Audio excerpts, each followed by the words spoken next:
What happens when one of music's most legendary icons walks into daytime TV's most notorious panel and everything goes catastrophically wrong?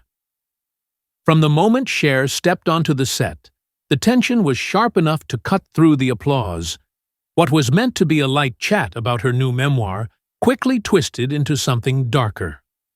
The smiles were tight, the laughter forced, and every question felt like a trap waiting to be sprung. Cher, known for decades of speaking truth to power, had faced tough interviews before. But nothing like this.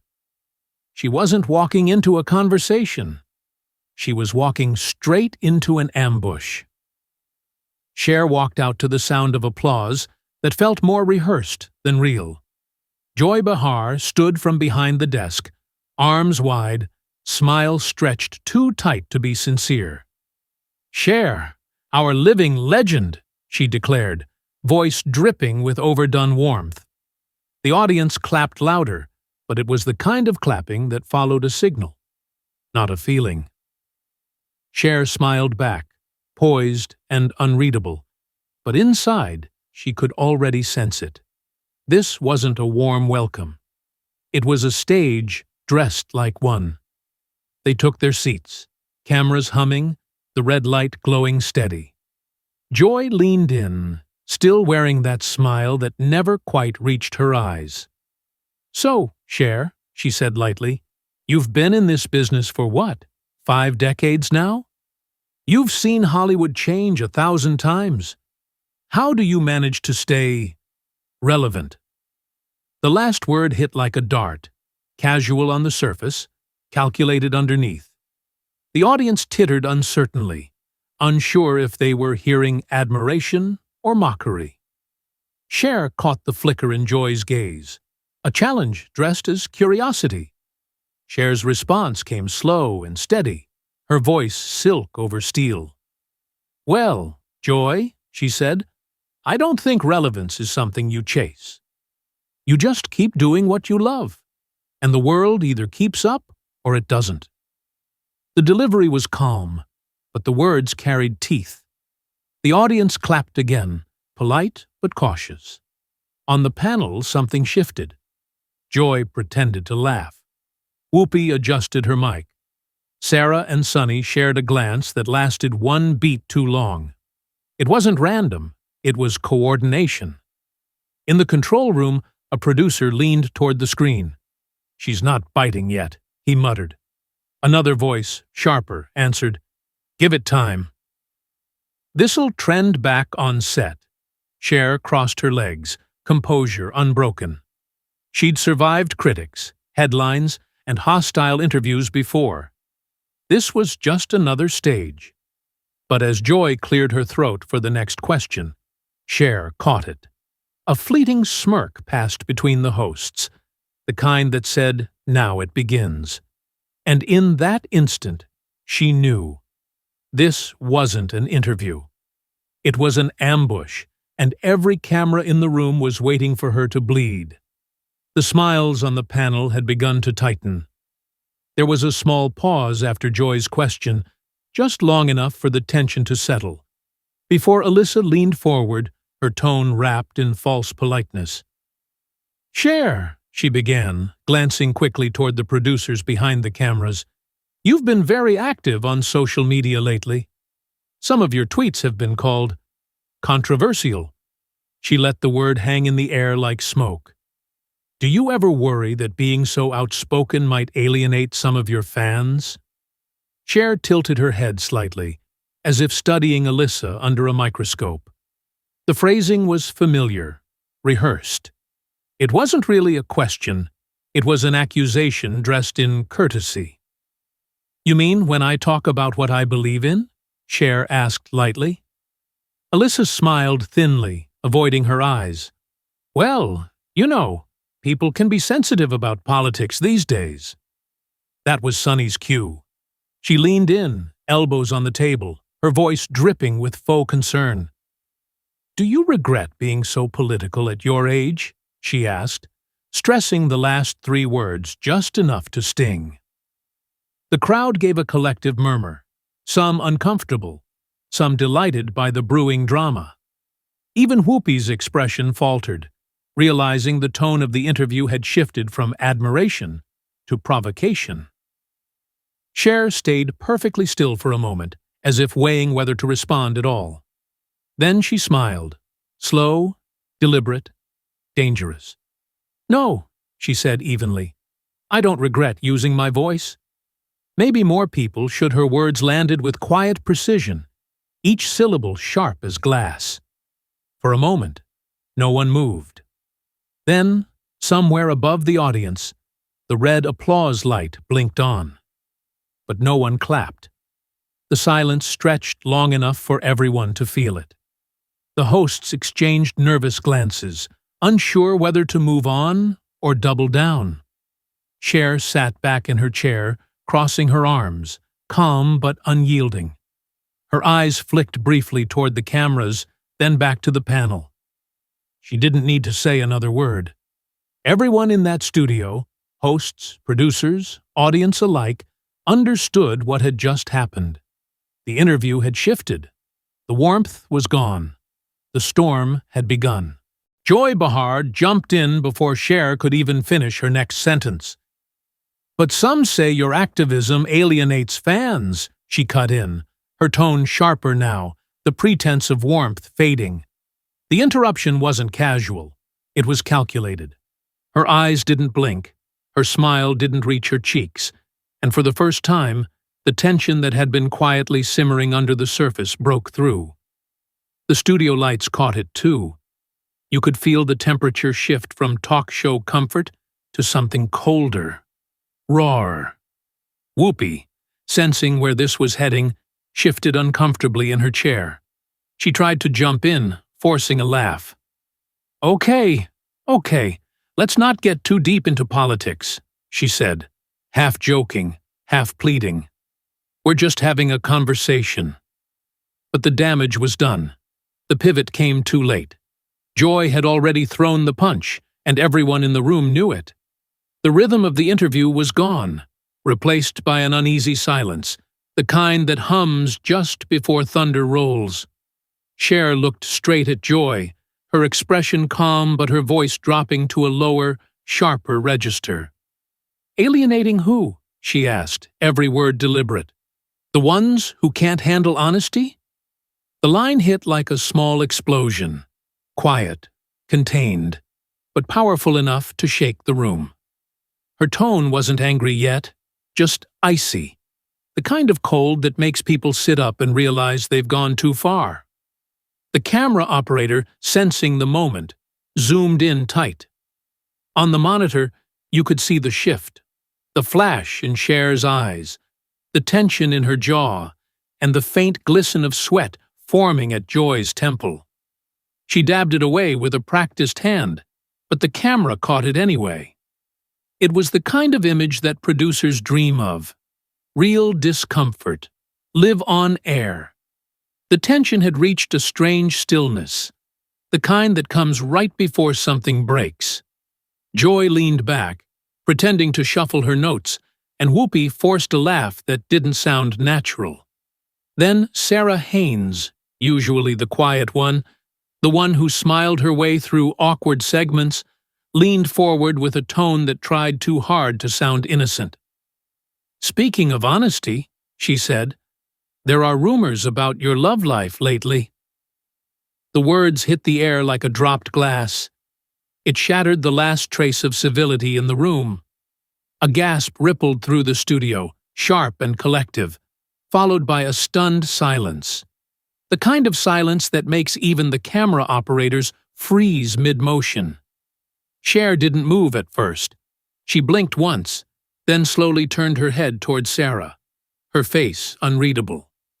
Her stillness was more frightening than any outburst. "Excuse me?" she said softly, her voice measured, too calm. That calm didn't comfort anyone. It felt like the calm you get before a hurricane tears the roof off. Sarah looked caught off guard, realizing too late that she'd crossed a line she couldn't uncross. Cher's posture changed. She leaned forward, elbows on the table, Her eyes locked onto Sarah's with the weight of someone who'd been here before. "You want to talk about my personal life?" she asked again, her voice rising just enough to cut through the silence. "Let's talk about integrity." The tone was no longer conversational, it was surgical.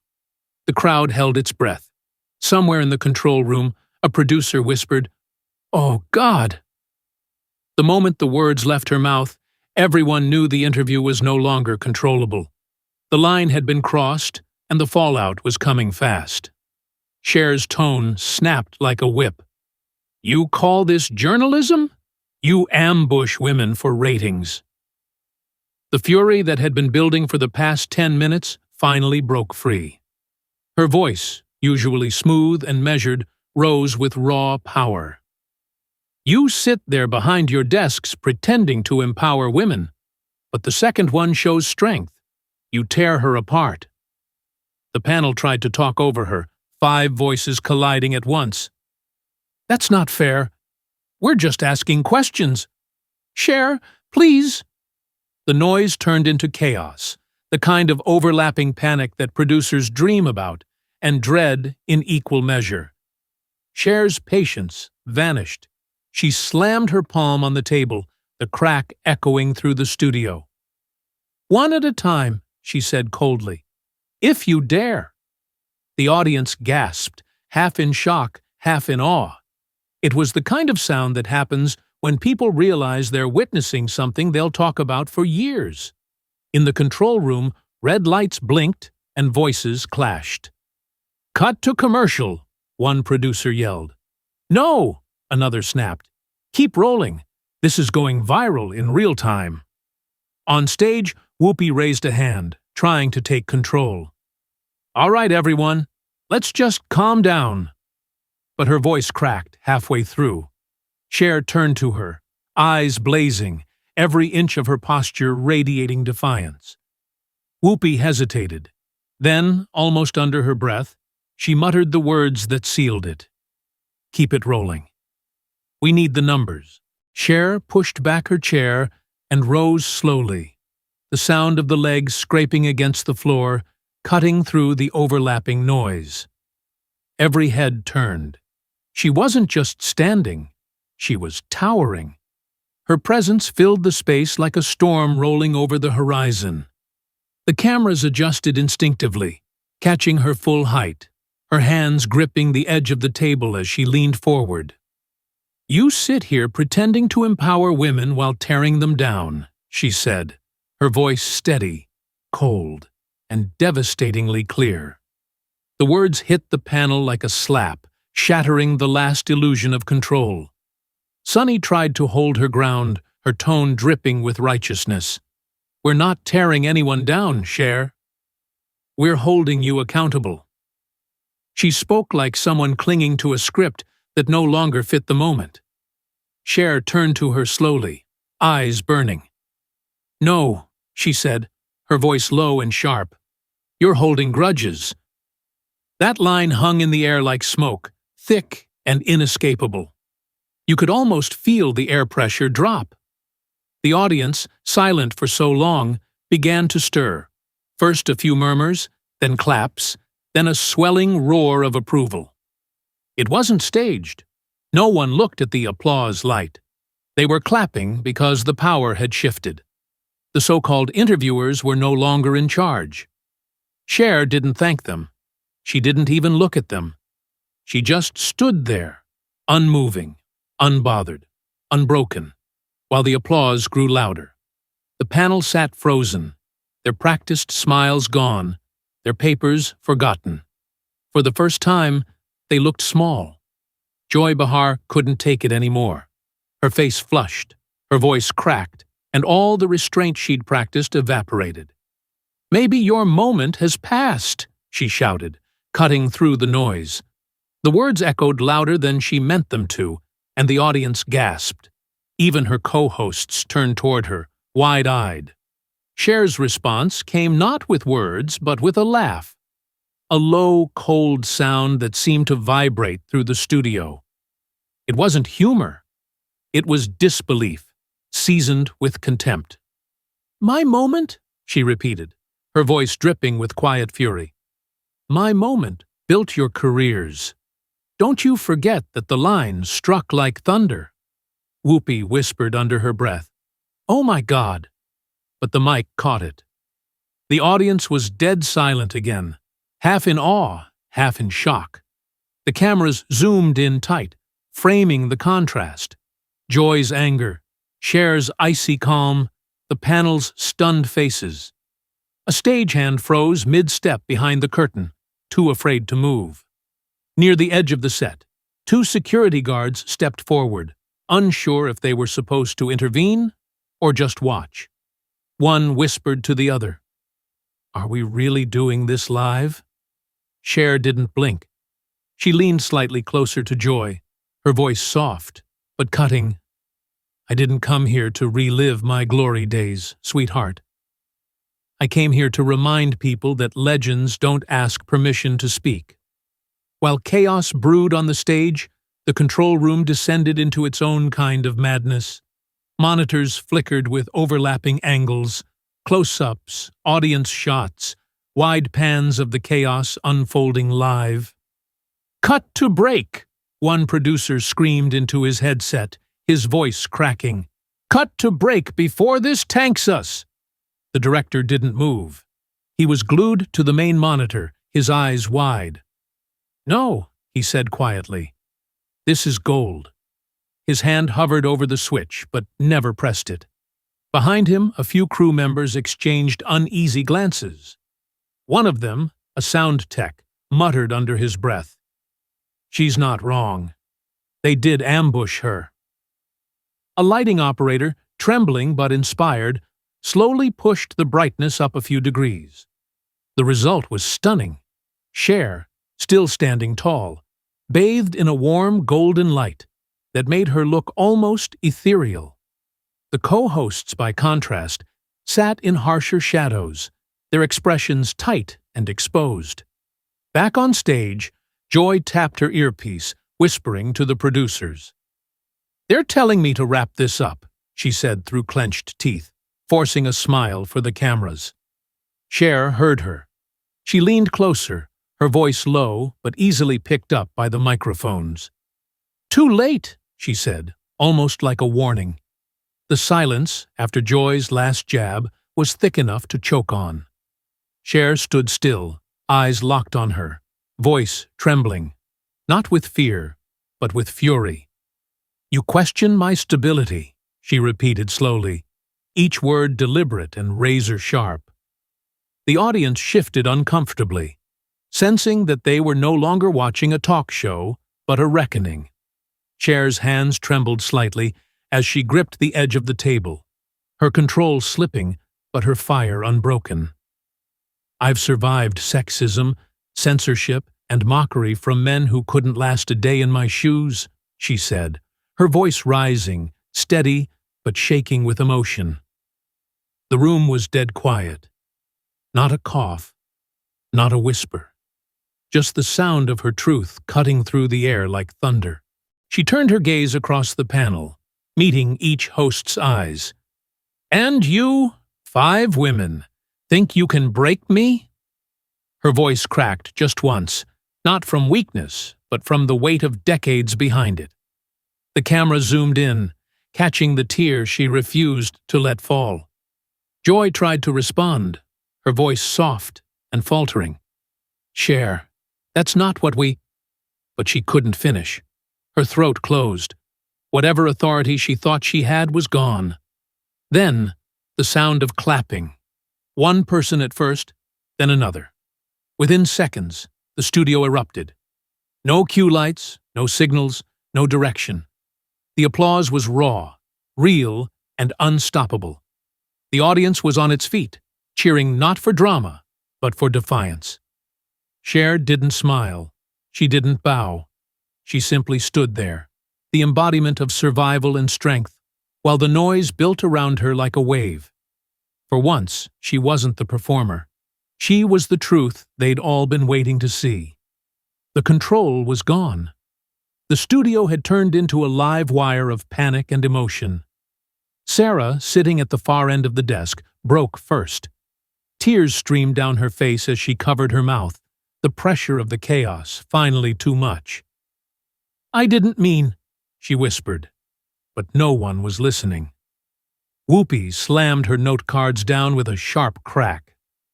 "Enough!" she shouted. "We're done here!" The words were meant to sound authoritative, but they came out desperate. Cher turned to her slowly, eyes blazing. "You were done," she said, her voice low and steady, "the moment you chose gossip over truth." The audience gasped again.